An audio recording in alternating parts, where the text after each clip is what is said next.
Ladies and gentlemen, welcome to the 2023 Annual Conference of the African American Mayors Association. Please stand for the singing of the Star Spangled Banner and the Negro National Anthem, performed by the Howard University Gospel Choir.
Oh, say, can you see by the dawn's early light what so proudly we held at the twilight's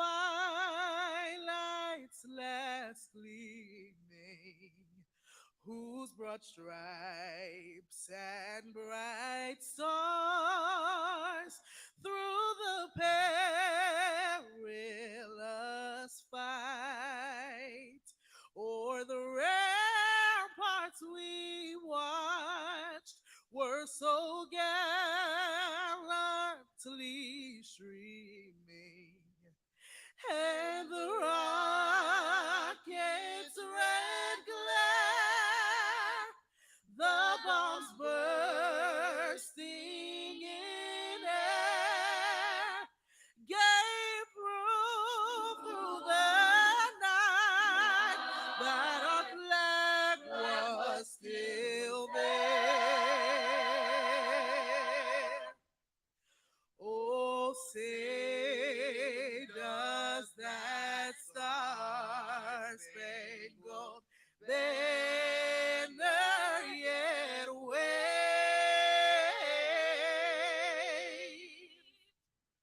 o'er the land of the free and the home of the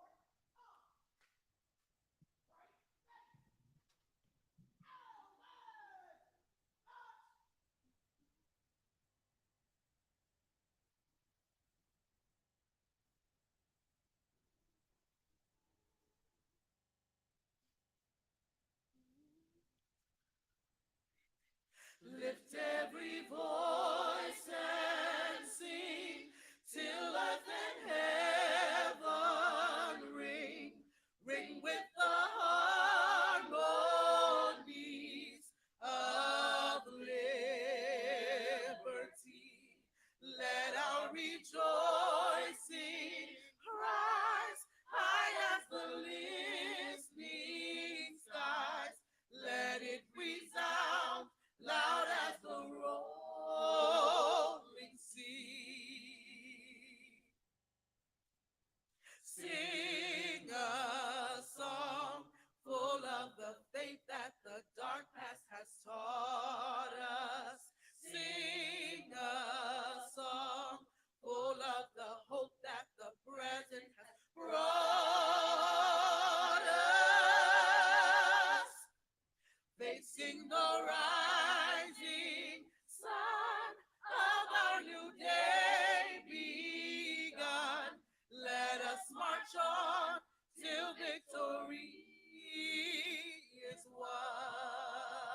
rod, bitter the chastening rod, felt in the days when hope unborn had died, yet with the steady beat, have not our weary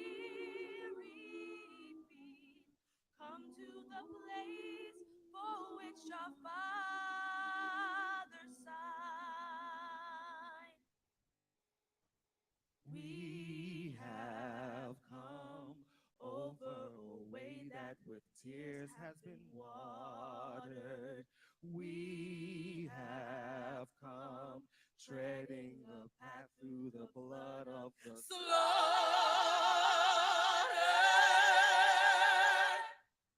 out from the gloomy past, till now we stand at last, where the white gleam of our bright star is cast. God of our weary years, God of our silent tears, thou who hast brought us thus far on the way, thou who hast by thine might led us into the light, keep us forever in the path we pray. Lest our feet stray from the places, our God, where we met thee. Lest our hearts, drunk with the wine of the world, we forget thee. Shadowed beneath thy hand, may we forever stand true to our God, true to our native land, our land.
Ladies and gentlemen, please welcome Phyllis Dickerson, Chief Executive Officer of the African American Mayors Association.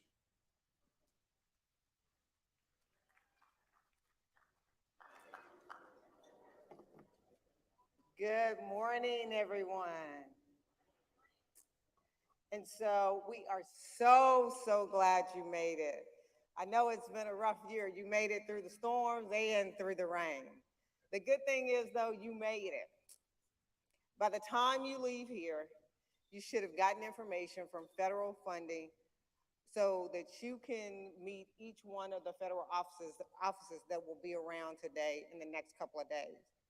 You should have made a connection with one of our AMA member mayors so you can stay in contact with them.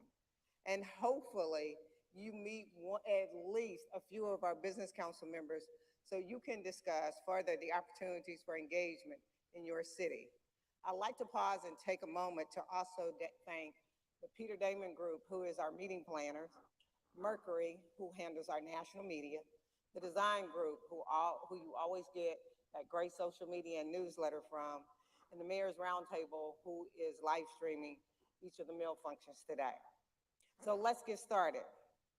Let me introduce the Alpha and not the Omega, the preacher, the most grateful and humble mayor I know, the one who rises early and settles down late, the mayor who looks at his cell phone more than anyone I know, my mayor from the city of the Clinton Presidential Center, the historical Little Rock Central High, the history of the Little Rock Nine, the mayor who I personally voted for, AMA President, Mayor Frank Scott Jr. from the great city of Little Rock.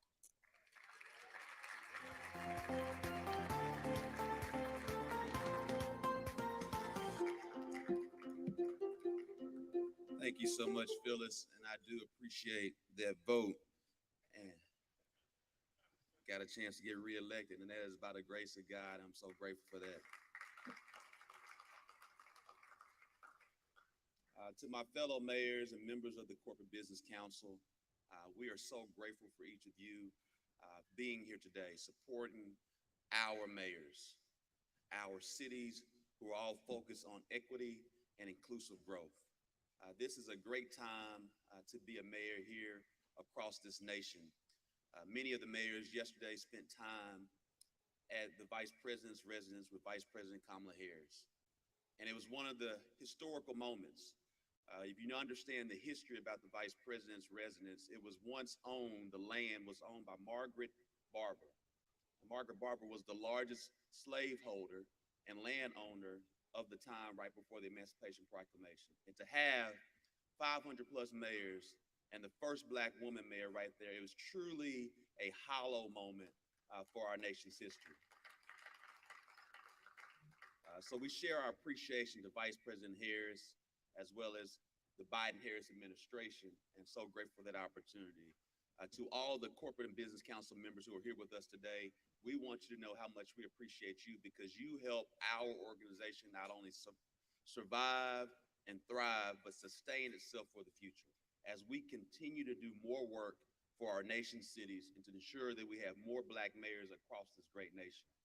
And so as we continue to go on throughout this day and tomorrow, we ask that our mayors continue to focus on how we continue to fellowship with one another, how we understand one another as it relates to what is going on in our respective cities, as we're focused on the pillars of understanding climate change, focusing on public safety, technology, closing the racial wealth gap.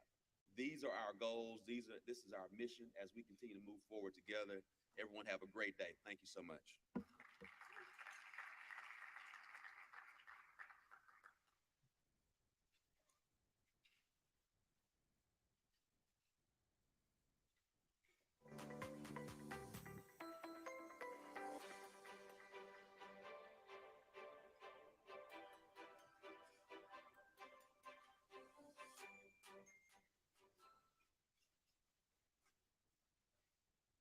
Ladies and gentlemen, please welcome Terry Broussard Williams, Head of Social Justice Policy and Partnerships with Amazon and Chair of the AMA Corporate Business Council.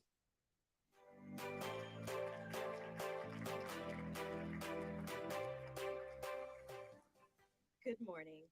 I've had the pleasure of serving as the Corporate Business Council Chair for AMA since 2021.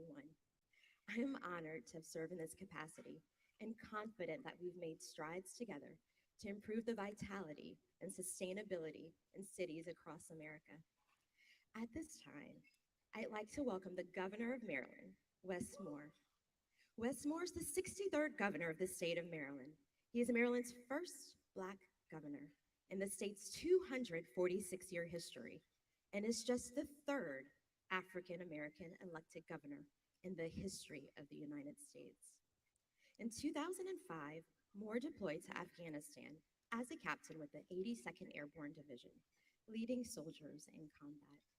Immediately following his return home, Moore served as a White House Fellow, advising on issues of national security and international relations. In 2010, Moore wrote The Other Wes Moore, a story about the fragile nature of opportunity in America, which became a perennial New York Times bestseller. He went on to write other best-selling books that reflect on issues of race, equity, and opportunity, including his latest book, 5 Days, which tells the story of Baltimore in the days immediately following the death of Freddie Gray in 2015. Moore's also worked at Deutsche Bank in London and Citigroup in New York. Moore and his wife Dawn have 2 children, Mia and James. Ladies and gentlemen, please welcome the Governor of Maryland, Wes Moore.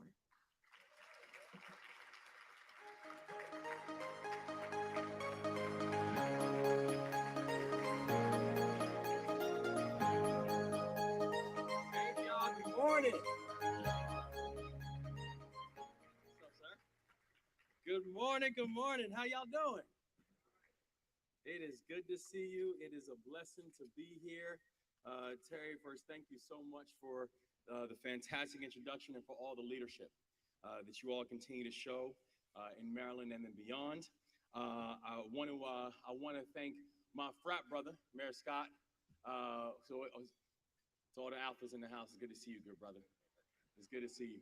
For everybody else who's not an alpha, there is time. There is time. It's never too late to do the right thing. But it is great to be here. And also I want to commend the leadership of your CEO, Phyllis Dickerson, who I have to tell you, who has just been an absolutely extraordinary friend and partner inside this work. Someone who I'm very, very grateful to call a partner in this work. And I'm not sure if she's here yet, but our dear mutual friend, Deborah Carter, who I'm grateful for beyond measure. One of the things I'm grateful for beyond measure is her introducing us in the first place. So bless you and thank you so much.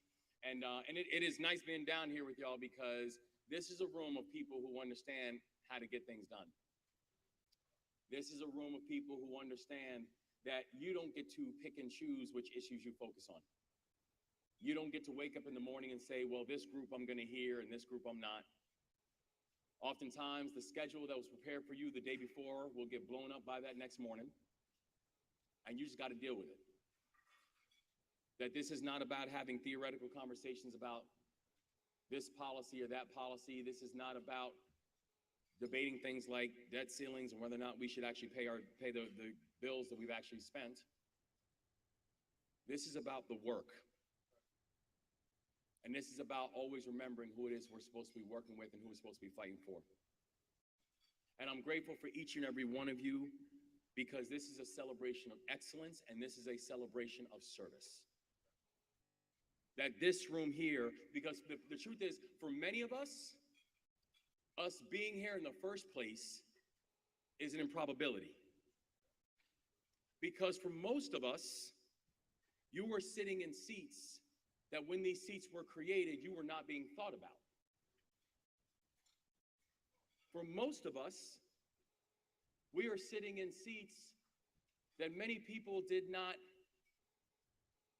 have any type of platform for, that we were not told that this was our destiny nor our birthright. But we get in the seat because we understand what is the purpose, what is the mission, and what is the assignment. For many of you, you might be the first person of color to run your city or your town. You might be the first one in your family in public service. You might be the first one in your family to graduate from college. But I know this is that while there might be many firsts in this room, nobody in this room needs to be the last.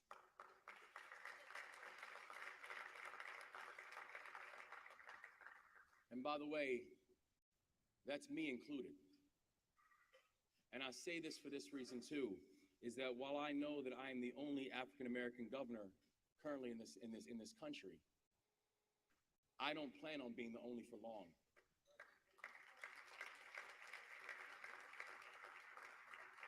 And I know that a lot of that pipeline can come from this room. And I know how I feel about my state. That while I'm incredibly proud to be the governor of this state, I also know the history of my state. I know that my state was home to one of the largest trading ports of enslaved people in our nation's history. I love my state, but I also know my state suffered under the grip of Jim Crow for decades, that it was a state that was terrorized by lynchings for over half of a century. I know that the building that I am working in is a building that was built by the hands of enslaved people. It's also a state that elected an African-American man who was born to an immigrant single mother who felt handcuffs on his wrists when he was just 11, who didn't take a traditional path to a college degree, who wasn't born into a political family, and the people of this state made me the 63rd governor of the state of Maryland.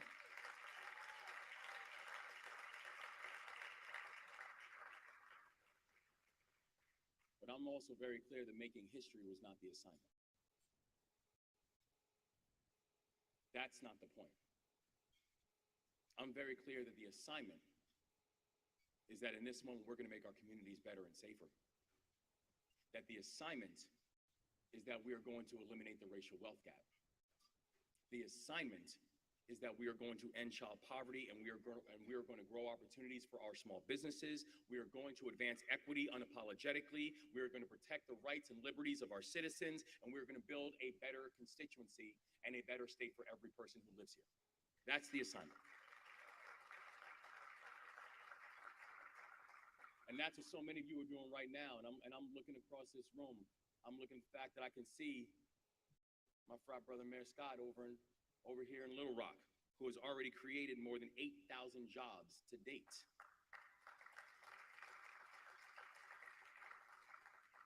I'm looking at people like Mayor Bowser in DC, who has put $1.4 billion into the DC Housing Trust and set an ambitious but achievable goal to create 20,000 new Black homeowners by 2030.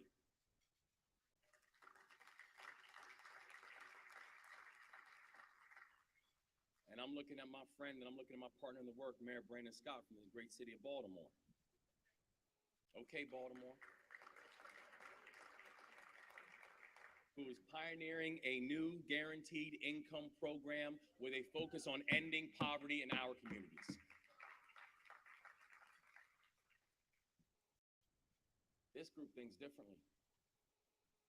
This group moves different. This group moves boldly, this group moves aggressively, and this group moves with a different set of ideas and a different set of ideals. And I want you to know that in the state of Maryland, we're right there with you. Because I was inaugurated about 90 days ago. And in just 90 days, my administration has shepherded through legislation that has raised the minimum wage, that has delivered tax relief to our working families, that has created the first ever path for free health care to members of our National Guard, provided new grants to small businesses and cutting edge 21st century industries, including green energy technology. And we created the first service year option for high school graduates in this country's history. And we've done it in 90 days. But we were able to advance this agenda because we did it in partnership. We were able to advance this agenda because we know we were not moving alone. That when we think about the collective impacts that our society faces, that the only way that you are going to address a collective breakdown is a collective buildup. And that in order to do that, that meant everybody needed to have a seat at the table. That meant businesses, that meant nonprofits, that meant community organizations, it meant local government, it meant state government, it meant the federal government, it meant the people. It meant we had to bring Democrats and Republicans, nurses and teachers, business owners and employers, veterans and law enforcement, people of all races and all backgrounds, many people who understood how the system works, and many people who have consistently felt that the system has worked against them, and bring them all around the table. And also meant understanding that in our first 90 days, our administration has assembled the most diverse cabinet that Maryland has ever seen, that nearly half of my cabinet officials are women, more than half are people of color, and everyone is an expert in their respective fields. And we were able to show with our selection of a cabinet is this: you can prioritize equity, and that does not mean compromising excellence. In fact, in order to get to excellence, you must prioritize equity. That in order for us to truly make sure that we are building a government and building a structure that sees everybody in our state. It means that everybody in our state must have the ability to look up at the government and say, I see myself. That this is not cosmetic. This is not performative. This is performance. And this is how we are able to build a collective focus that is truly prioritizing getting the job done. When we all have a seat at the table, that table performs better.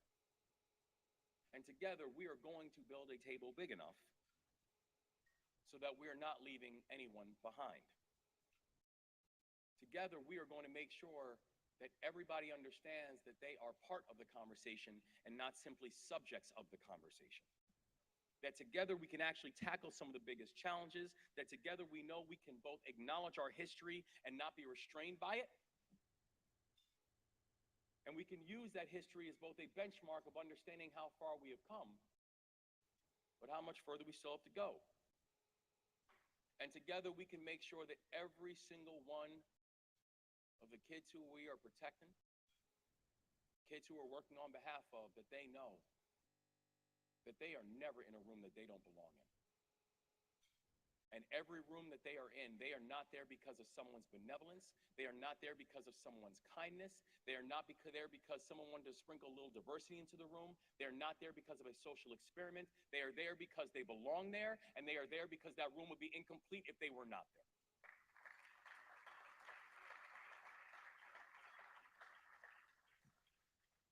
Together, we're going to build this future. Together, we're going to get this done. Together, we are going to truly build ecosystems and communities that those who came before us hope for, and those who will come after us that they deserve. In this moment and in this time, with the batons in our hand, we're not dropping that baton. We're going to run hard. We're going to make things better. We're going to work together. And so when it's time to pass that baton off to somebody else, there's only one thing that will be said to each and every one of you. Job well done. You ran your race. I'm thankful for each and every one of you, for the work that you do. I'm ecstatic to be your partner now, tomorrow, and for years to come. And I'm grateful that you continue to show all of our communities what's possible. Bless you, and thank you so much.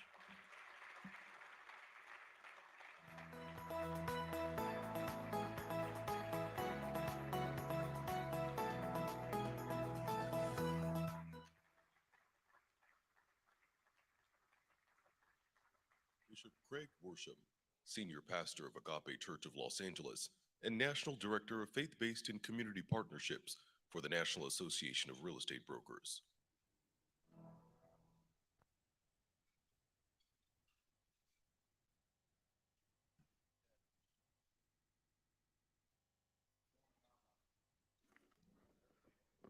Tell someone at your table, oh my Lord, tell someone at your table this morning, you are blessed to be sitting by the best.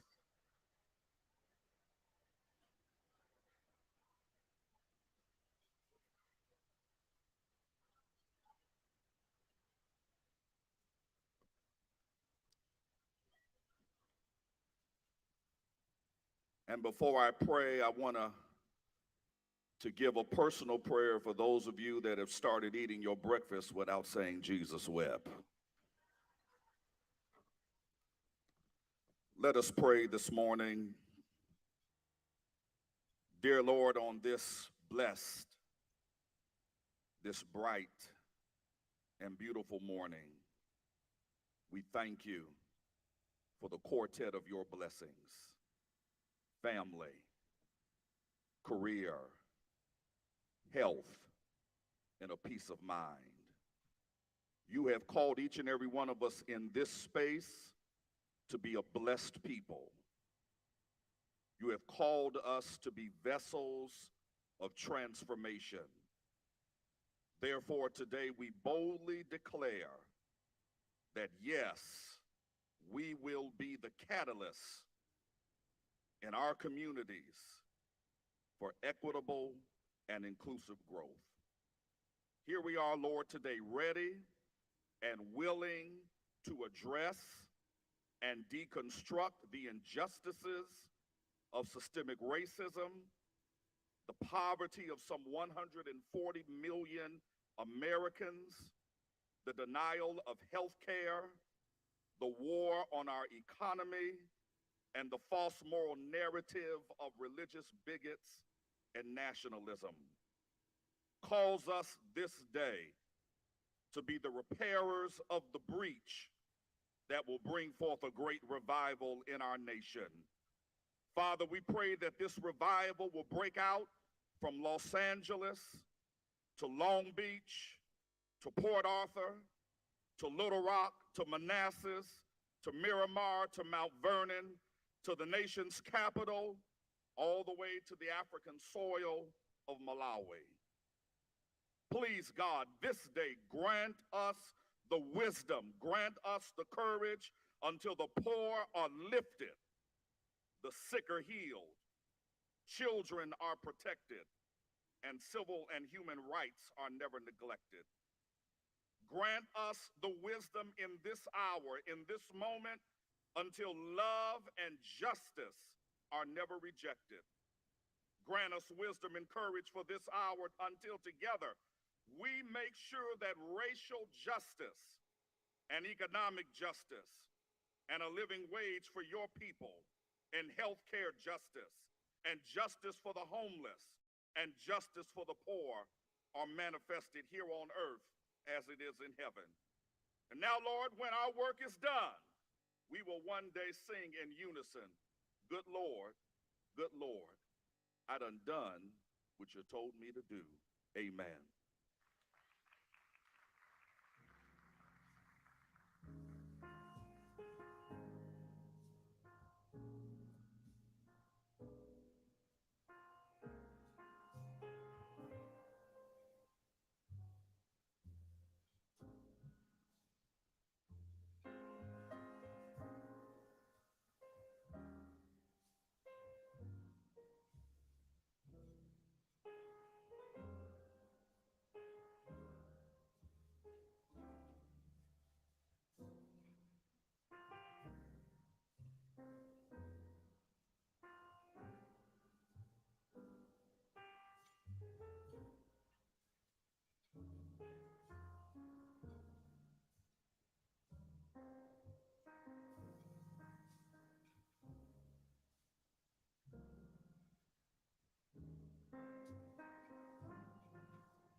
Lasting connections, so everyone rises together.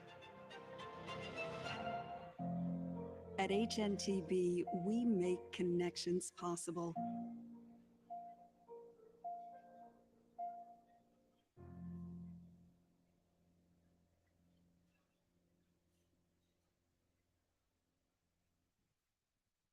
Ladies and gentlemen, please welcome Richard Coleman, President of Federal with Axon Enterprises.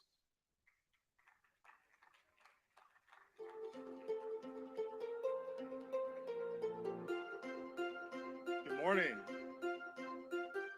My name is Richard Coleman. I'm the president of Axon Federal, and it is a pleasure to be here with you all this morning.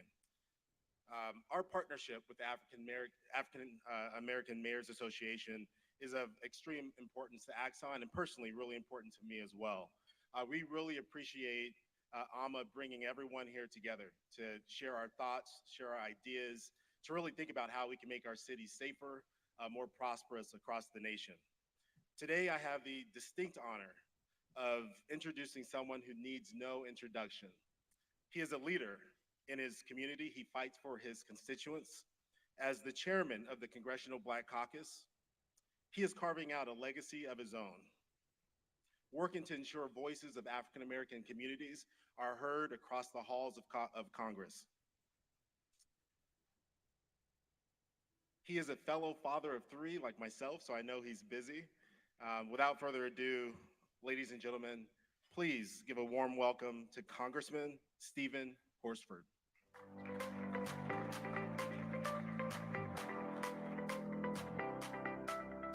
Good morning. It's great to be here.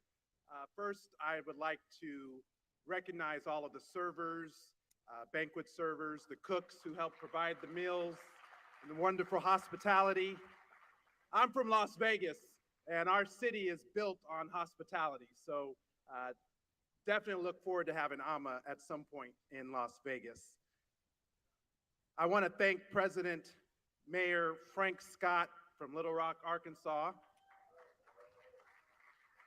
incoming President Mayor Sean Patterson Howard from Mount Vernon, New York,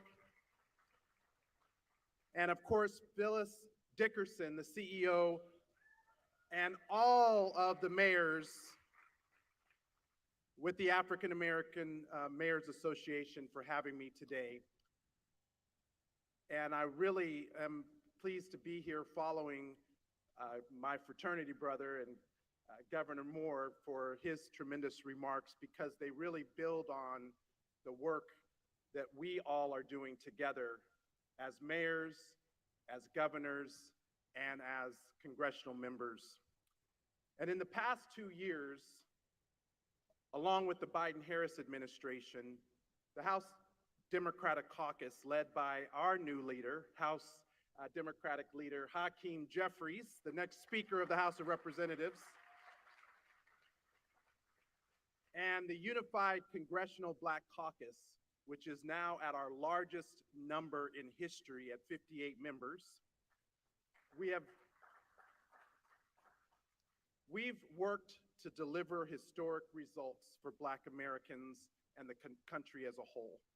In the 117th Congress, the Congressional Black Caucus was instrumental in creating a record 12 million new jobs, delivering a record 50-year unemployment rate.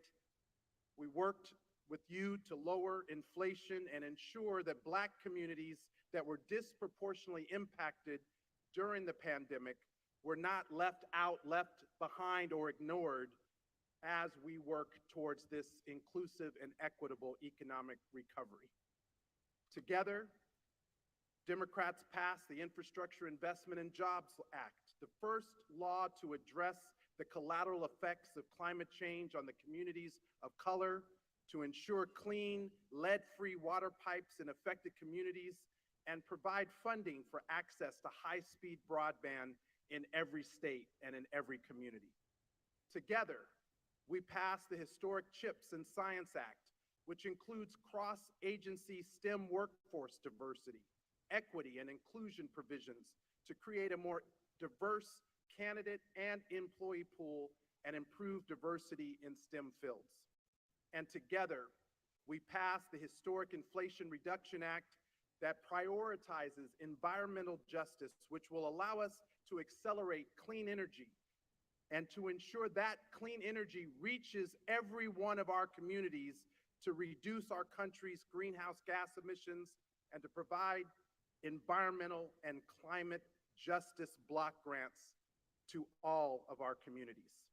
And together, we passed, for the first time in 30 years, a bipartisan Safer Communities Act, prioritizing investments in community violence intervention so that we can actually make our communities safer from gun violence in our country.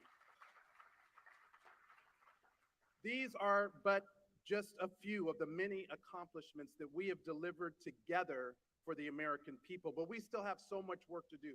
And that's why I am pleased to be here this morning with Amma to talk to you about some of our priorities with the Congressional Black Caucus, and actually to ask you, as the leaders in our local communities, the people who can get things done a lot faster than Congress, because you all are on the ground closest to the people. You know how to break through bureaucracy. When I hear the governor talk about implementing policies in his first 90 days, I know that mayors are doing the same thing. And we want you to know that as the Congressional Black Caucus, we didn't work hard to pass this historic legislation to not hold this administration or any administration accountable to make sure that those bills actually get implemented the way we intend them to reach the communities that we represent. 80 million Americans in the Congressional Black Caucus that we represent, more than 18 million Black Americans, and we know these investments mean a lot to our communities. So the Congressional Black Caucus is putting together a bold agenda that's focused on winning the day, winning the week, and winning for our constituents every single day so that they feel and see and can touch the benefits of these historic measures, from jobs to small business contracts to investments in local communities. But you all are going to be the impetus, the catalyst to make sure that it actually reaches our communities. And at the same time, yes, we are defending our democracy right now. We are defending voting rights. We are defending women's rights to make their own healthcare decisions about their bodies. We are defending against an extreme Congress and an ideologically driven Supreme Court that is trying to erode voting rights, workers' rights, and civil rights. But we won't allow that to happen. But that is why the work of AMA and the Congressional Black Caucus together is more important now than ever before. With the historic levels of funding that Congressional Black Caucus members worked to secure in these landmark pieces of legislation, we know that we must remain vigilant in ensuring the fair and equitable implementation on the local level so that this work can be felt in the pockets and at the kitchen tables in the communities that you all represent.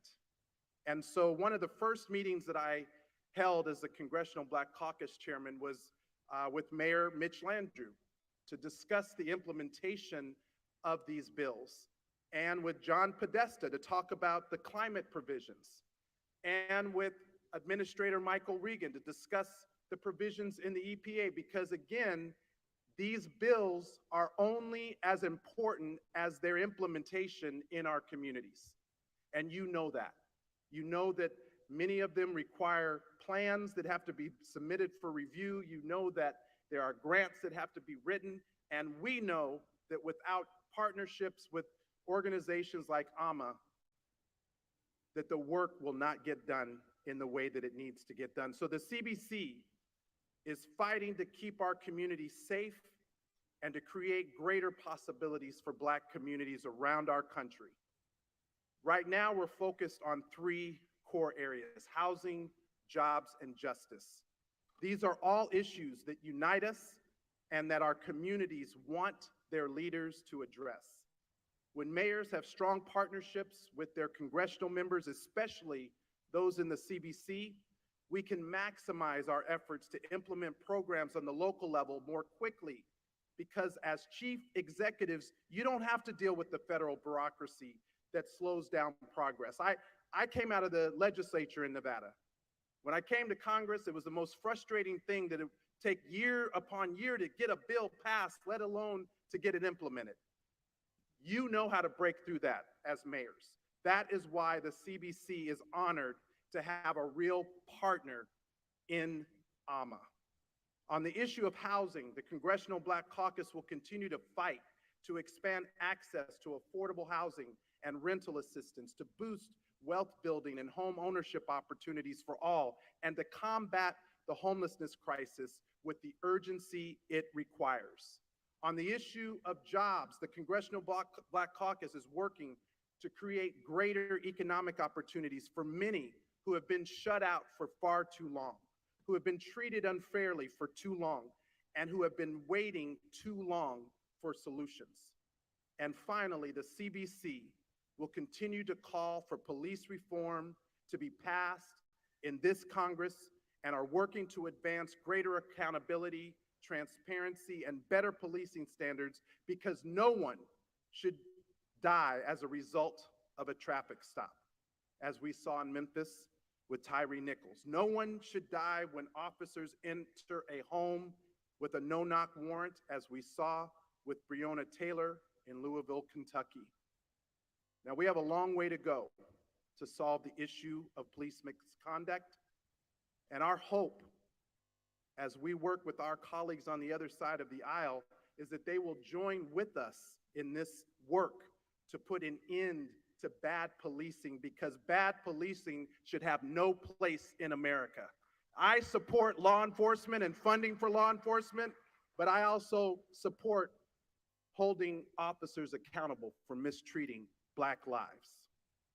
In closing, with the support of AMA, your leadership, the new president, the outgoing president, and your chief executive officer, I'd like to announce that next month, the Congressional Black Caucus will host a national summit on democracy and race, followed by a summer of action for leaders from government, academia, nonprofits, civil society, and the private sector to offer an opportunity to listen, to learn, to share information, and most importantly, to mobilize with a diverse range of actors who are committed to protecting our nation's democracy in every community, on every block, and in every zip code. During our summer of action, we will call on Black mayors to join with the Congressional Black Caucus in announcing specific steps and commitments to advance our shared goals of protecting access to the ballot box, improving public safety, and protecting our democracy. We are asking today members of AMA to help craft legislation organizing in our communities and to hold government accountable at the local, state, and federal level for our constituents. And I'm excited that we will do this work together with all of you as Black mayors. And so the idea is our summit, which will take place on Tuesday, May 9th in Washington, D.C., will be an opportunity for us to convene, talk about the actions from the Supreme Court to the ideologically driven Congress to efforts in places like Tennessee and Florida and other places to hold our communities back, whether that's from banning books or denying Black history or expelling Black legislators from the legislature. And we will mobilize out of that summit into a summer of action in at least 20 communities throughout this country with Black mayors and the Congressional Black Caucus to show our communities where we stand, who we stand, and what we're fighting for. That is this moment, and we can't do it without you. So there will be more information that will be forthcoming. I want to thank AMA for your leadership, for your work, and I want you to know you have a partner in the Congressional Black Caucus. Our members met yesterday. I told them that I would be here this morning, and they asked me to let you know that we can't do this work without each one of you. So please continue to partner with your individual CBC member, but collectively, we will make change. We will win the day, win the week. We will deliver for our communities and our constituents, and we will show the American people what Black excellence looks like in this moment of democracy and race in America. Thank you very much for this opportunity. Have a great rest of your conference.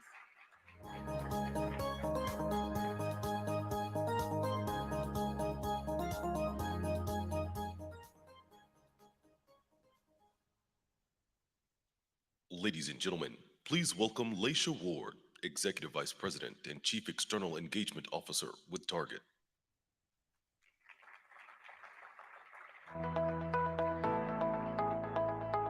Good morning, AMA family. On behalf of everyone at Target, or Target, as I know some of you like to say, and the members of our team here with me today, it's an honor to be here with all of you. elected officials, mayors, and partners from across the country. Thank you for your service. I don't know about you, but it's felt a bit like church this morning to me, which is a good feeling, a great way to start the day. At Target, our purpose is to help all families discover the joy of everyday life, which means we all have a role to play in creating a more equitable, inclusive, and just society, building and strengthening our communities, the kind of action each of you displays day in and day out to address the challenges facing our cities and to build on the progress and the good work and potential. At Target, we recognize the opportunity to leverage our size, our scale, and our scope to advance equity for the community and to spark change, real change across the country. Change not just in the retail industry, but across all industries, because it's important that we do this work together. By focusing on our team, our guests, the community, civic engagement, and public policy, we're creating legacy and longevity. It's about sustainable individual and collective impact. By working across all sectors to achieve equity, including racial equity and social justice, we have the capacity to be game changers, each and every one of us, as individuals and the organizations in which we represent. So speaking of game changers, this morning I have the great honor of introducing Senator Reverend Raphael Warnock. Now, I don't know about all of you, not many of us can say senator and reverend. So we're about to go back to church, I think. He grew up in Savannah, Georgia, born one of 12 brothers and sisters, raised in coastal Georgia. He's a graduate of Morehouse College and went on to earn a PhD. For over 15 years, Senator Warnock has served as senior pastor at Ebenezer Baptist Church in Atlanta. It was the church where Dr. Martin Luther King Jr. was co-pastor from 1968 until his assassination. The location of funerals for both Dr. King and Congressman John Lewis. Speaking of good trouble. He's the youngest pastor selected to serve in that leadership role in that historic church, a church where I've attended on several occasions. Senator Warnock was elected as a Democrat at the United States Senate in 2021 for the special election runoff, one that we all remember very clearly. So without further ado, ladies and gentlemen, brothers and sisters, welcome Senator Reverend Raphael Warnock.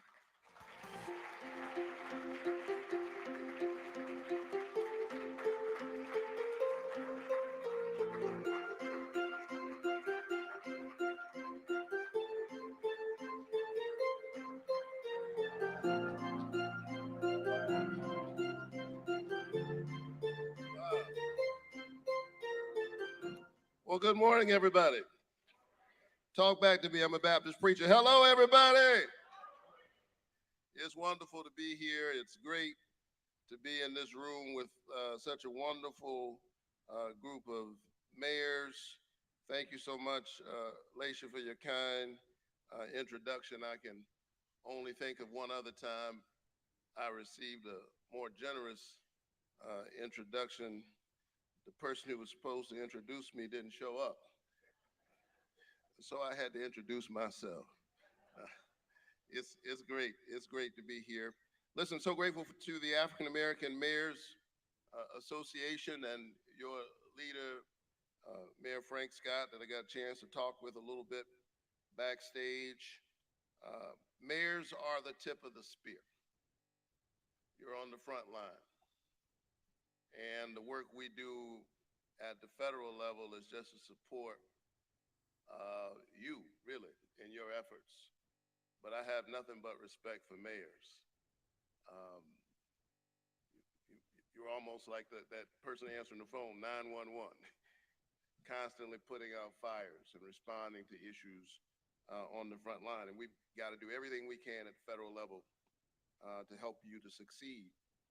And we know a little bit about the power, the power of Black mayors in Atlanta. Everybody from Andrew Young to Maynard Jackson.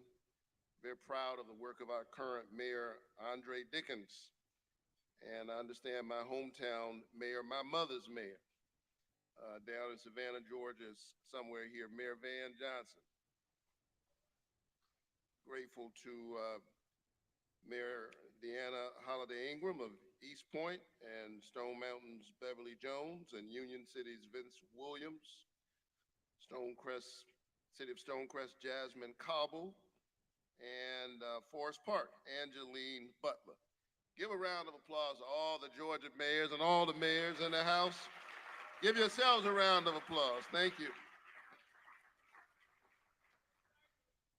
Did I leave somebody out?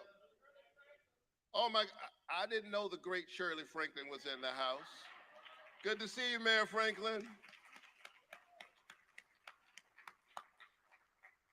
She was mayor when I came to Atlanta, and we've had mayors since. We got a great mayor now, but Shirley Franklin is my forever Atlanta mayor. Good to see you. Listen, it is the honor of my life to serve as a United States Senator for Georgia, my home state. And as I try to work for you and for your constituents, I'm really inspired by my parents and what they poured into me. My dad had an older father, World War II era veteran, born in 1917. He once had to give up his seat on a bus while wearing his soldier's uniform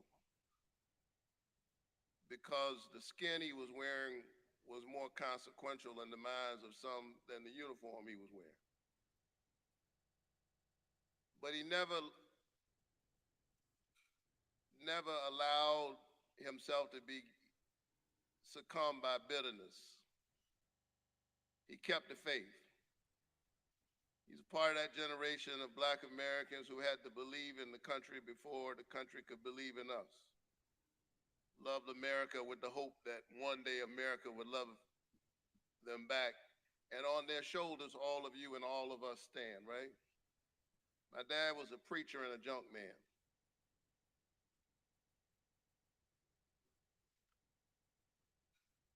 Monday through Friday, he picked up old junk cars, broken cars that other folk had thrown away. And then on Sunday morning, the man who picked up broken cars, lifted broken cars, then lifted with his words broken people, assuring them that they too have value. That our God, in a real sense, is an old junk man who picks up other people that other people have thrown away. And it's through that lens that I have found myself engaged in the work of public service. I'm not a senator who used to be a pastor. I'm a pastor in the Senate. John Lewis, my hero and parishioner, they used to call him the conscience of the Congress. He worked on the House side. I can tell you after being in the Senate for nearly 3 years, if the Congress on the House side needed a conscience, the Senate needs a soul. And we need the African American Mayors Association to be a part of the soul that keeps the Senate and holds the Senate, keeps the Senate honest and holds it accountable. And so it's out of that sense of purpose. I know it. Those of you who are in this room, you don't sign up to do this job for the money. You're driven by a sense of purpose. Some of you had people in your community, like I had in my community, who convinced me that service is the rent you pay for the space you occupy. That to everyone, they're opening up a way and way and way. The high soul climbs the highway while the low soul gropes the low. Then between on misty flats, the rest drift to and fro, but to each one, they're opening up the highway and the low, and each one must decide the way his soul, her soul would go. And it's that work that inspires me to work in a crazy place like Washington, D.C. every single day. But I've been a Baptist preacher my whole life. If you can get choir, usher board A and usher board B if you get the sanctuary choir to get along with the contemporary music gospel choir, you can do anything. You can solve partisanship.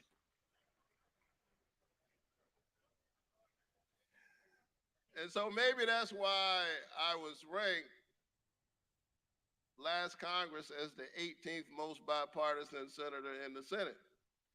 Even though in terms of seniority, out of 100, my number was 100. I was able to get Republicans who knew I'd be coming up for reelection. I was able to get enough of them to work with me on enough things to be listed as the 18th most bipartisan senator in the Senate, while at the same time holding on to the things that I care about: fighting for civil rights, fighting for human rights, fighting for a woman's right to choose, because I believe that a patient's room is too small and cramped the space for a woman, her doctor, in the United States government. That's too many people in the room. And so I'm glad that we were able to cap the cost of insulin. That was my bill last Congress. And right now I'm working with Senator Kennedy of Louisiana to cap the cost of insulin. We got it for folks on Medicare. Now we're trying to get it for folks on private insurance, as well as people who have no insurance at all. Insulin should not be unaffordable.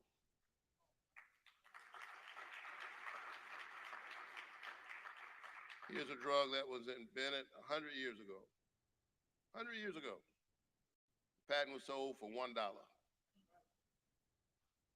And pharmaceutical companies are gouging your constituents. And so it's my honor to be able to stand up for them every single day.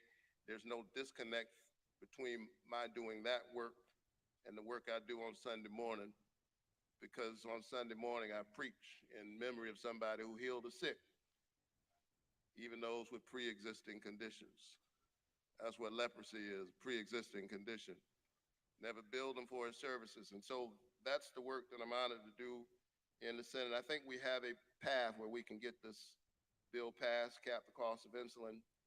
In Georgia, we've got 1 million people with diabetes. You've seen it up close. You know what happens when diabetes is unmanaged. I'm grateful for the work we've been able to do investing in our historically black colleges and universities. Any proud HBCU grads? I know. All right, we won't. I'm a proud Morehouse man, but we won't start calling the names, so we'll start a fight. I know the Divine Nine is in the house. We won't start. I'm not trying to start a fight. Nothing but love in this room.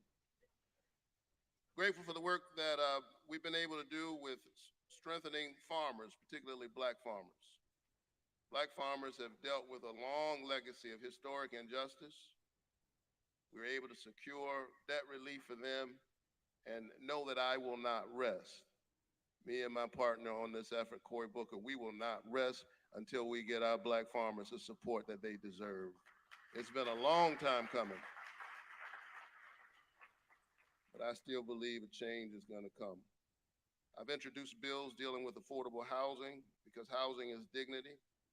I know firsthand, as someone who grew up in public housing, that the stability that this provides for people to have a safe and affordable place to lay their head, and that's the work that we'll continue to do. Grateful for the work we were able to do in the American Rescue Plan to support your efforts, and we'll always fight for voting rights, because your vote is your voice is your human dignity. So investments are continuing to come down the pike, flowing to communities across our country to fix our roads and our bridges, to upgrade our ports, to expand broadband connectivity. I believe broadband is in the 21st century what electrification was in the 20th century. And so we'll be working on that, whether we're talking about affordability in our urban centers or access in our rural conditions. We got to make sure that everybody is connected. And so, speaking of connections, every now and then strange things happen in the Congress. When we were passing the bipartisan infrastructure bill, very strange thing happened. I'm on the Commerce Committee, among other committees, and one of the people on that committee with me is Senator Ted Cruz.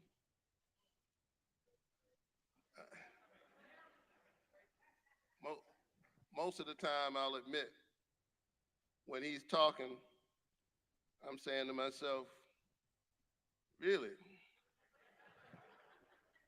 I mean, you put on a suit, you got dressed to come here to say that? But as it turns out, one day in committee, there was something that Senator Cruz wanted to get done that I also wanted to get done. We couldn't get it done in committee. And so the night we passed the bipartisan infrastructure bill, we had to try to get it done as an amendment on the floor of the Senate. Senator Cruz stood on his side of the aisle and began to argue about why he thought we should do this thing. And then it came my turn to make my argument, and I began to argue about why I also thought we should get this thing done. And then I heard myself say words I never dreamed I'd hear myself say. I said, in closing, Mr. President, I'd like to associate myself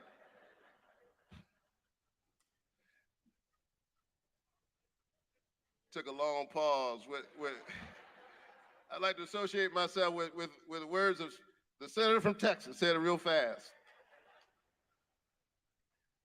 Folks responded about the way you're responding now. They couldn't believe it. Even Mitch McConnell was smiling. But you know, my colleagues passed it overwhelmingly. I don't know that all of them knew what was in the amendment, but they said if he's for it and he's for it, we better pass this thing. They passed it overwhelmingly. Some might ask, what in the world could Raphael Warnock and Ted Cruz be working on together? Twitter was going crazy. Folks on my side were asking me, what am I doing? His folk were asking the same thing. What could they be working on together? It's actually very simple. There's a road, a highway actually, that he wants to get built out in Texas called I-14. Right now it's only about 25 miles long, but he wants it built out. As it turns out, I-14 would run not only through Texas, same road that runs through Texas, also runs through Georgia. And so it wasn't difficult for me to work with him on that, because if we get the road built out, if we get the highway built out, that highway goes through red communities and blue communities. It goes through the city and it goes through rural communities. It runs past churches and temples and mosques. And if everybody can get on the road, they can get to where they need to go, whether they're Democrat, Republican, red, yellow, brown, black, or white. There's a road that runs through all of our communities that's larger than politics, larger than the most immediate election. There's a road that runs through our humanity that connects all of us to what Dr. King called the beloved community.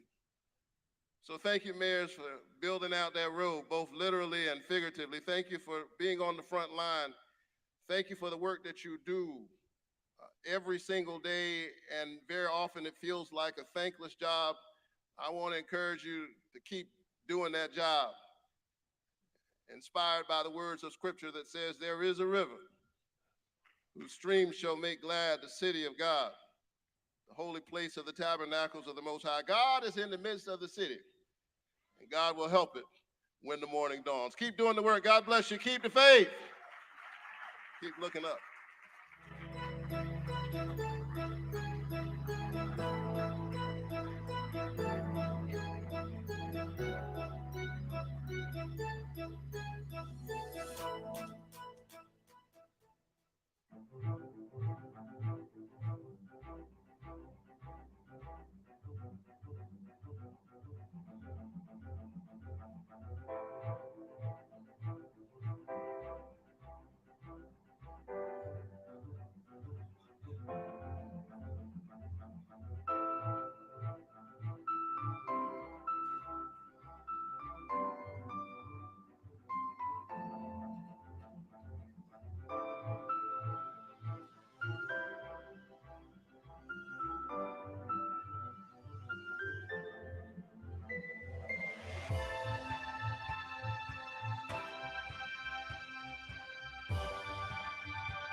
Ladies and gentlemen, this panel is sponsored by Axon Enterprises. Welcome to What's New, leveraging community engagement to ensure inclusive and transparent technology adoption. Please welcome your moderator, Mayor Chokwe Lumumba, Mayor of Jackson, Mississippi.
Testing, testing, testing. Can you hear me?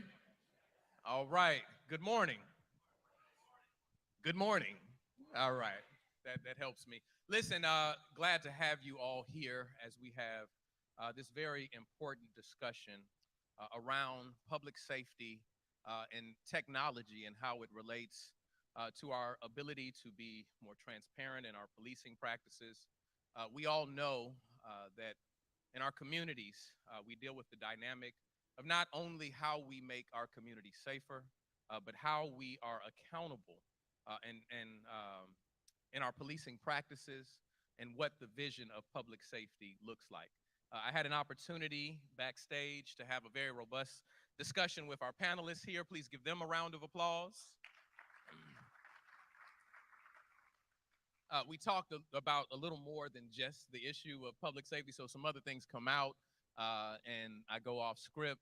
I just want to say to whoever made me the moderator today that I'm up here now and I shall not be moved. And so whatever we get into, we'll talk extensively about. But first, we have Rick Smith, who is the founder of Axon Corporation, which has a host of products that deal with the sector of public safety, from body cameras and a number of other things. But I would like to ask if Rick will just begin with his story of what led him, his personal narrative of what led him into the vein of public safety and the technologies that his company offers. Great, thank you, Mayor. Yeah. Morning, everybody. So my name is Rick, and 30 years ago this year, I started a company after two of my high school football teammates were shot and killed in a road rage incident in Scottsdale, Arizona, where I grew up. And at the time I was in a graduate studies program in Europe, and it was just shocking. I was having conversations with the Europeans who had a pretty dim view of America. Many of them said, I would never go there, there's too much gun violence. And I said, oh, it's not like that. And then bam, it hit my circle. And I became very interested in gun violence. I also read the Wall Street Journal article that year that there were 37,000 gun deaths in America. And I remember reading the number and thinking that had to be a typo. There's no way that many people are getting shot and killed, but it turns out it was correct, and the number keeps creeping upward. And so for me, very simply, I'm kind of a science fiction technologist, and the simple insight was, well, Captain Kirk would never whip out a Glock and blow a hole in a Klingon, right? We can see visions of how the future might be different, where maybe we separate this idea of killing people from how we defend ourselves or how we protect ourselves. So unfortunately, as I sit here today, the way the world still works is if you have a person with a gun and you want to stop them, the way you do is you send in another person with a gun and you have a gunfight. I think we can do better than that. And so I started a company with a former NASA scientist with the mission to make the idea of shooting people with bullets obsolete. I want to be very careful to say I'm not saying anything about gun control or not. I stay away from that issue. That's outside of things I can influence. But much like, we're not going to solve climate change by taking people's cars away, but by giving them something better, a new sort of transportation that doesn't pollute the atmosphere. I'm on a mission to try to give police and even members of the public another way to defend themselves that doesn't require you to kill somebody else in the process. And then since then, we've become pretty prevalent in law enforcement with the taser devices. You've all probably seen them. And then we've tried to look at ways we could solve related problems with technology. So we started the body camera space to deal with concerns of abuse or misuse. No better way to deter that than to record what's happening.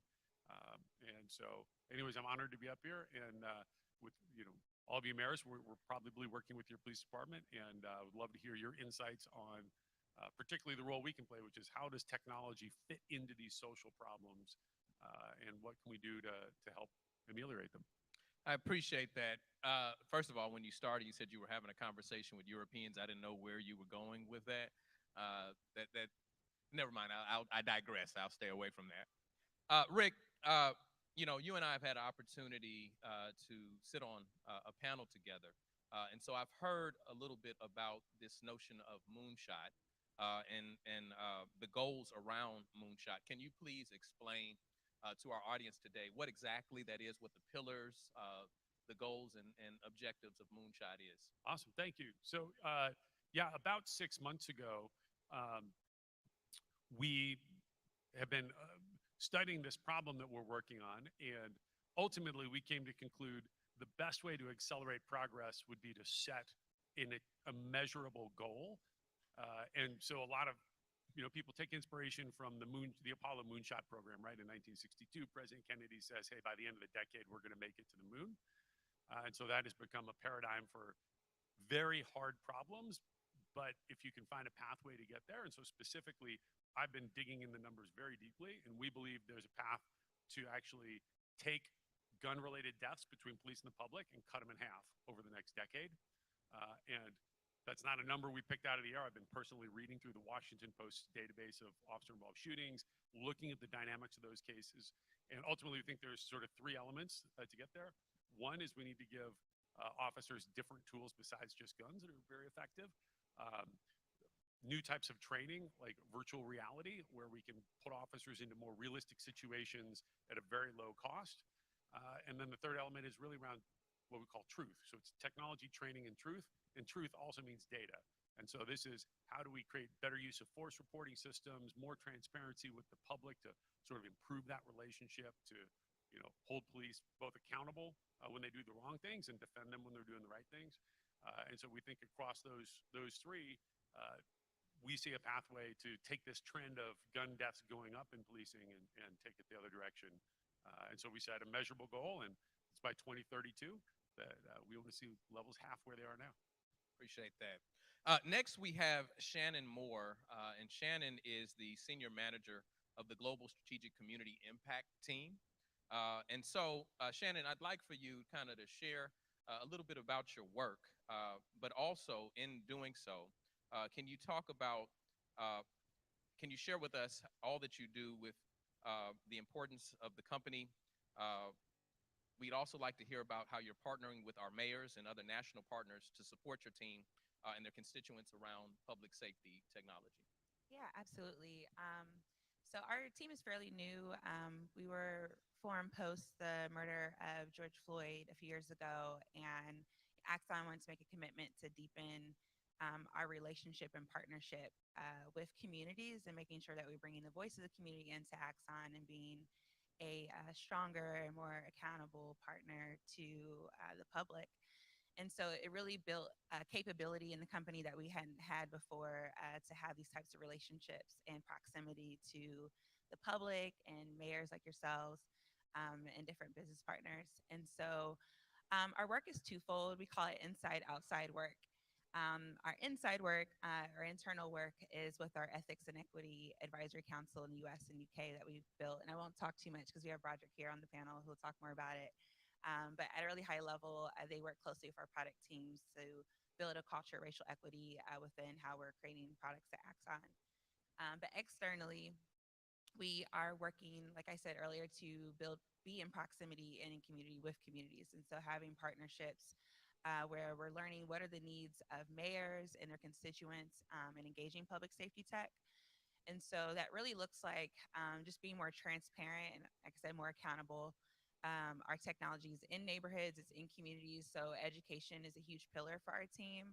We believe that communities have the right to know how technology is existing in their community if they were to ever come in contact with it, since we're seeing a large expansion of public safety tech right now. And also, we are forming a lot of roundtables right now tied to the Moonshot initiative that Rick just talked about. It's a really exciting time right now, or I guess a critical time, I should say, around public safety. There's a lot of innovations happening over the past decade, and as we're moving forward around what public safety should look like and how we should be co-creating public safety together. So we're hosting a lot of roundtables across the U.S. right now and in UK and Canada to kind of advise how we'll be moving forward as a team and company around the future of public safety tech and how we should be working together more closely. So we've been working alongside some of the mayors around that and, having discussions about potential pilots and things like that in different neighborhoods. And so that's at a really high level, our work. But it's just really about just being more transparent and accountable. At the end of the day, community members are the end user of the product. And so we want to make sure that they're incorporated in our product development process, but also as products are going to market or there's new technology adoptions in your city, we're creating a culture where being brought in close to learn more about that tech. So one of the things that we say in Jackson, Mississippi, is that we don't like to design and defend, meaning that we design a solution that addresses a problem within community and defend the merits of what we have designed to community. Instead, we believe that community should be a part of what we create from the very onset. While many of our communities deal with similar challenges, I don't think that you could necessarily say that that you have a cookie cutter situation. So kind of share with us, how do you enter into communities? How do you introduce yourself into the space, understanding that there may be diversity between the different communities that you go to and the challenges that they may have and the experiences that they may have and the culture that they have? Yeah, absolutely. We absolutely take a trauma-informed care approach whenever we're holding space with a community, and usually partner with a mayor or a city council or a community partner in that neighbor or in that city. And we do a lot of research before we go in, and we only go in if we've been asked, by a leader in that community for us to do some type of education engagement. And like you said, this work is new, but we've really been pushing this idea of co-creating public safety together and going about our work from a place of design justice, like you said, where you're bringing people in early on. So we've been talking to different cities about how to bring in community members early on in the process, even when you're thinking about what vendor to go to, bringing in a coalition of community partners to be a part of that process. And then when the technology has been designed, or not designed, but selected for your city, doing more education before it gets into the community as well. So people are informed and know about that. And then us as a partner, again, if we are part of that space, we take a trauma-informed care approach with any in-person engagement, because public safety is a hard thing to talk about, even if it's just talking about technology, even with less lethal options. And we want to just be sensitive to what's happened in the neighborhood. So. Hey, Mayor, if I could give a 20-second endorsement of Shannon here, with a specific example. So after the school shootings that are unfortunately so common, I expressed interest in, hey, what could we do to help security in schools? Now, because of my day job, I talk to police all the time. But in this case, like Shannon set up a CEO roundtable with me with a bunch of educators from an inner city school environment where I got to hear their perspectives about the concerns they have about policing. And that's an example that 5 years ago, I wouldn't get those inputs, but our community team is doing a great job of making sure that, I and other decision makers are getting exposed, not just to the police side of the equation, but to the broader community. So absolutely. Well, I appreciate that. Next, I'm going to skip over. I'm going to hopscotch a little bit and come back. Next, we have Broderick Turner, who is a member of Axon's Ethics and Equity Advisory Council. And we were having some very informative discussions, and there's some things that I want to come to. But before I get to the question that's burning in my heart most to talk to you about and to talk to the audience about, Shannon briefly mentioned the Ethics and Equity Advisory Council you serve on. Please share more about how you all work alongside Axon's product team to mitigate unattended harms. Right. So my name is Dr. Broderick Turner. I am a professor at Virginia Tech and a fellow at the Harvard Business School. And I run this thing called the Technology, Race, and Prejudice Lab, or TRAP Lab for short. And I never miss a shameless plug. So we do this work all the time. You go to jointhetrap.com. And so a couple of years ago, I got a call from Regina Holloway, one of the VPs at Axon. And basically, she was familiar with my research and told me that they were putting together an independent advisory with the goal of making the products that Axon releases essentially less racist. Now, my question was, one, who gonna be there? And two, are you real about this? And so what she promised me was that the people that will be on this independent advisory council were the real deal, and she was right. So there are, I think, 13 of us between the US, and then we've also have a council now at the UK, and we're made up of community activists, educators, folks from law enforcement, and folks that were formerly incarcerated, and academics like myself. And Axon made a promise to us. They made us two promises. The first was that they would share, and when I say share, is that they would show us the products that they are developing, right? And allow us to basically tell them, here is how that product might harm communities of color. Here is how this product could lead to some deeper racial inequality. The second promise they made us was that they would listen. Now that's hard, right? Because in this work, you're going to confront some things that are difficult.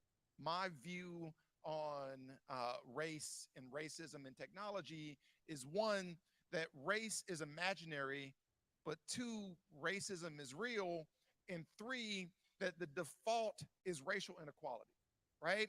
So regardless of what company you're with, what organization you're with, what city you serve, if you do nothing, it always leads back to racism. And so our goal with the EAC is to figure out, like, what can we do? What can we change in these products? What levers can we move within the company? What can we do externally that makes these things less racist? And so when they go into your communities, right? When your community signs up for body cams or T10 or any none of the products that Axon comes out with, that they do less harm, right? And that's the work that we're doing with the EAC. That's the work that drives my research. And, you know, I'm excited to do this mostly because at this point, like, Axon is doing something unprecedented, right? It wasn't the SEC told them that they need to do this. It wasn't like some punishment that they was handed down. They realized that the value and the future value of their company relies on understanding community, and in community, that is you, right? That is the Black and brown people that these products go to first. And so it's our goal at the AAC that these products come back and they do less harm. Absolutely. Backstage, we were having a very interesting discussion, and it actually comes back full circle from the last time Rick and I were on a panel together. I remember that there was a question from the audience where a gentleman was talking about policing in Black communities, and he framed that question around white officers that are working within Black communities and the issues of race, the dynamics of harm, white officer to Black resident, and the things that we've seen from George Floyd, too many circumstances to really recount. And this was actually before the world learned about Tyree Nichols. And at that time, I remember sharing that we have to be careful to not only frame the issues around policing to white officer to Black resident, because there are occupational cultures. There are hazards that communities have to deal with where sometimes the officer looks like the person that they are coming into contact with. And you were talking about how from an ethical standpoint, how many of the practices, many of the ways in which we train officers actually lend itself to those type of occupational harms. Can you elaborate on that? Yeah, so something I like to remind people of is that you don't have to be white to uphold white supremacy, right? Like white supremacy is a system. And if you are a member of the system and you're doing nothing to change it, again, the default is racial inequality. So part of the work we're doing with our lab, one of a larger police force brought us in to basically survey the recruits when they come in for the entire 16 weeks of training as they go through. We've done this a few times. And what we find is that as officers go through training, they move from more of a growth mindset, which means I can grow, change, and develop. And they end the academy being closer to a more fixed mindset. I am who I am. And the reason that this happens is that a lot of our police training, and you should check this in your communities, my mayors, is paramilitary, right? Is command control, is this hierarchy, yes, sir, no, sir. But the question is why, right? Why do we set it up like that? If the goal is actually to reduce harm, if the goal is to produce a product that is police officers that serve the community, what communities want is officers that can learn from their mistakes. They want officers that feel like they can grow and develop. And so this is a call to you guys.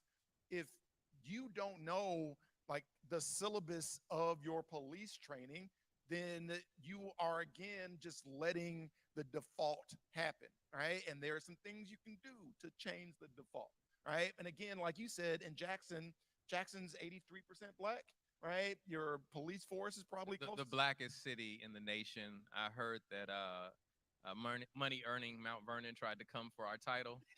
So I just want to be clear. If my sister's out there, I don't see you right now. I just want you to know that. But continue. I'm sorry. It's the blackest city in the country, right? So, but that means their police force is going to be the blackest police force in the country, and the communities they serve are going to be the blackest communities they serve. But racism is real and is the default, right? And so, even in Jackson, you have to ask yourself, have we designed a system? Does a system exist that leads to more harm? And if that is the case, then what can we do now, right, that reduces those harms? Yeah. First and foremost, I want to acknowledge that you dropped a bar at the very beginning of your statement that you don't have to be white to uphold white supremacy. Did y'all hear that? Did y'all catch that? That was not only accurate but very deep, and I appreciate you sharing that with us. Next, we have Richard Coleman, and sorry that it took so long to get to you, but we were I'm enjoying this discussion so much, and I'm sure we're going to enjoy what you have. First, can you share your role within Axon? But also, as Axon's president of its federal business, what can you tell us about the current state of body-worn cameras as it pertains to federal law enforcement? And are you seeing an increase in adoption? If so, why? Yeah, perfect. Thank you.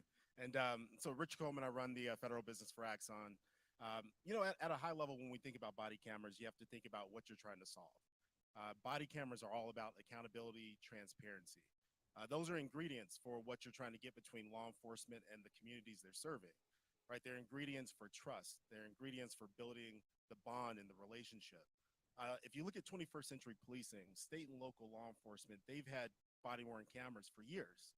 And we're still making progress in building this relationship between law enforcement and the communities they serve. Now, federal law enforcement, if you were to rewind 4 years ago, they had 0 body cameras deployed across the entire United States. And so think about what that means about the trust, the transparency, the accountability from a federal law enforcement perspective and the communities that they're trying to serve. Now, recently, we've had some scenarios that have happened with federal joint task forces where you have state and local law enforcement officers that wear body cameras because they're trying to build that relationship. But federal task forces would typically ask them not to wear their body cameras when they're carrying out a mission. Now, what happens? Well, a mission is carried out, there's an interaction with the public, there's some sort of use of force, and there's no record, no documentation, no transparency, no accountability. And so what we've seen is, number one, an executive order that's come out the White House for police reform that now is mandating federal law enforcement to have body-worn cameras. We've seen that the Department of Justice actually put policy in place that's requiring federal agencies to wear body-worn cameras when they're interacting with the public. And so now we've seen huge progress over the last 2 years. Department of Justice, we've seen ATF, DEA, U.S. Marshals roll out body-worn cameras across the country. Every single time they're interacting with the public today now, they need to have a body-worn camera, and they need to make sure that that interaction is now transparent and there's a level of accountability. Department of Homeland Security, same thing. Probably 10,000 body cameras now rolled out across Customs and Border Protection. So now, across the 6,000 miles of border, if we have mayors here that are, near the border or around the border, those Border Patrol officers now have body-worn cameras. And again, whether you're a citizen or not, that level of transparency, that level of building that relationship is real, and it needs to happen. And it's going to happen across other federal agencies as well, Secret Service, ICE, and so forth. So, we've made tremendous progress over the last 2 years. There's tremendous progress that still needs to be made. That relationship between law enforcement and the community is really hard to get. Again, you have to start with those ingredients of accountability, transparency. We're seeing it at the state and local level, and thankfully, we're starting to see it at the federal level as well. So, when I think about your work on the federal level, first I think about the fact that Jackson, Mississippi, that we only acquired body cameras maybe a mere 3 or 4 years ago. And there are so many communities that still lack body cameras and the understanding of its importance, not only to community, its importance to even being able to be a truth teller in circumstances where people allege police misconduct and it's not actually present. Knowing that there's such a big gap between the uniformity of every community having body cameras, we know that our local law enforcement agencies are funded by the federal government. In your work, do you see kind of a mandate coming down from the federal government at any point that not only gives a timeline by which communities need to have this type of technology and potential funding for it? So, I think the biggest signal that we've seen so far is funding. So we've seen a significant amount of funding come from the federal government in the form of grants. And I think what that does is it's kind of like the lubrication to allow these body-worn cameras to start rolling out. And so in those areas and those towns that maybe can't afford it, or perhaps they're still developing policy, or perhaps they're just kind of behind the times from a state and local level, I think you can see the signal from federal agencies and the federal government that this is a must-have between accountability and transparency, and that signal is coming down in the form of grants and funding. Absolutely. So this is going to be a question that I'm going to ask that each one of you, I'm getting the wrap it up signal. So we have about another hour, y'all, about one more hour. Is that what you're saying? How much time do I have? How much time? 1 minute? Okay. So if I could have you all just touch on this in terms of your body of work, but also, make it kind of your closing statement. Rick, we talked behind, this wall about the issue of Tyree Nichols and the fact that as we've had technological advancement and we now see body cameras across communities, that as you create one solution, more challenges are revealed. And so one of the things that I was struck by in the Tyree Nichols circumstance is that if you just listen to the narrative heard on the body cameras of the officers, you would have believed that there was a confrontation going on between Tyree Nichols and the officers that didn't actually exist. And it was the fact that we had a street camera, right, that was able to observe what was actually taking place in a wider perimeter or a different view that actually exposed what took place. So are there any products or ideas that y'all are thinking about that may be able to eliminate those blind spots? And I want you to talk about it from a community trust standpoint, from a federal policy standpoint, from an ethics and how we're looking at these challenges. I'll go first and I'll be fast. So 2 things. First, body cameras, the vast majority that are out there today can live stream video in real time, but most agencies don't use it. And frankly, it's just because change is hard and it's a different sort of approach. But like the Texas Medical Center is the first one in the country. They live stream every incident, every officer, every time into dispatch. And so if somebody's saying something like, I can't breathe, or there's some sort of confrontation happening, you have external eyes on right now, and they can alert supervisors and the chief. So today, we can catch the officers and Tyree Nichols after the fact. I believe the biggest change coming up is to be able to see things as they're happening and take action now to intervene. And when you have eyes on every incident, it's going to be much harder for officers to turn off a camera or try to point it the wrong direction. So that's one. And then the other one is 360 video. We're looking at, this is not yet something that's been released, but we're looking at putting on a camera that records a full 360. So you can't like point it this direction and not capture what's happening over there. Appreciate that. Briefly, I got into this work around public safety years ago. I had a student that was killed by an officer in my city, and we didn't have body-worn cameras.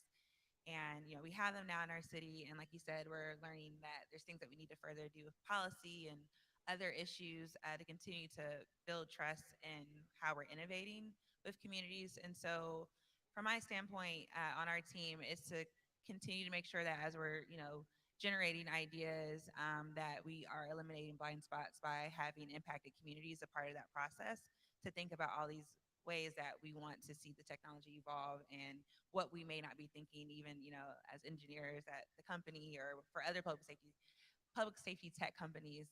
So just baking that voice in so that we're eliminating those blind spots. Yeah, I think from my perspective, you asked the question because we saw what happened. And oftentimes, too often, there's scenarios like that that aren't captured, that we don't see. And so I think from my perspective, I think we have to really think about use of force and use of force tracking. Like, how are we making sure that even if something doesn't end up on the news, but there's behavior that's repetitive, how do we make sure that, number one, we understand it, number two, we're tracking it, and number three, we can do something about it. And I think that's something that we have to look at the state and local level, but also the federal level as well. So I'll give you both the academic and the ethics answer. So my dissertation is actually on how we make judgments when we have multiple visual perspectives happening, right? If I get the body cam footage and the overhead footage, what does my brain gravitate towards? And the answer is it gravitates towards the thing that's going to show the person doing the action, which would mean the overhead cam, a 360 view, etc. And so my view on body cams in any camera technology or policy is that the more video you have available, period, the more likely it is that you can hold police officers accountable.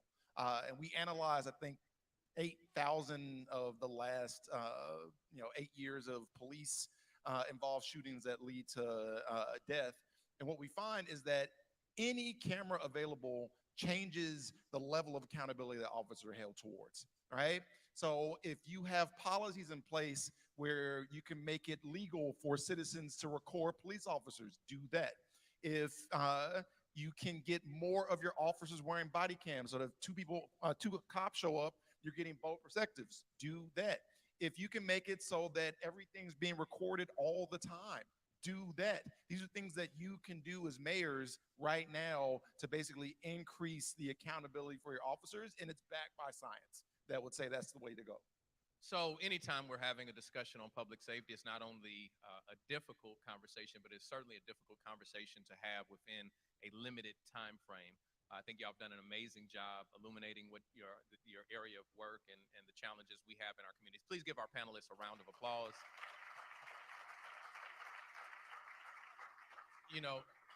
I will conclude just by saying this: as we look at issues of public safety, we have to determine what our ultimate goals are. Are our goals to be punitive, or are our goals to stop the harm? I pledge, or I would submit that our goal should always be to stop the harm, and not just have punitive police forces, a punitive criminal justice system. This is a conversation, as I said, that could go on and on and on. I just appreciate you all today and the opportunity to have this conversation. Thank you so much.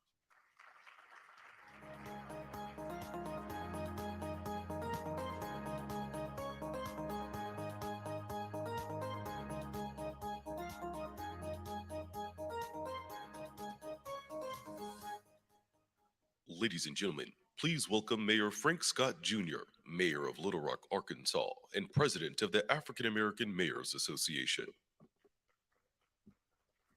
Let's make sure we give this panel another round of applause. We've had a very productive first session this morning. When you have Governor Wes Moore, Senator Ralph Warnock, Congressman Steve Horsford, this great panel from Axon.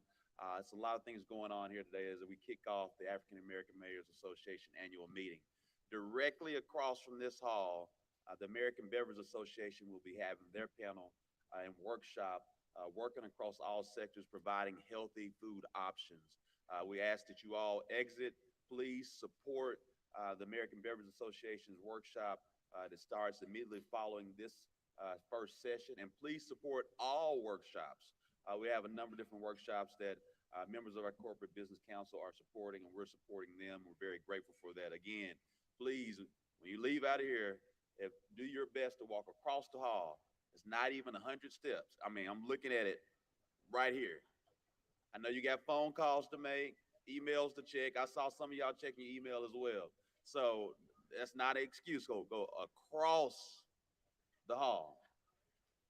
Have a great one. Thank you.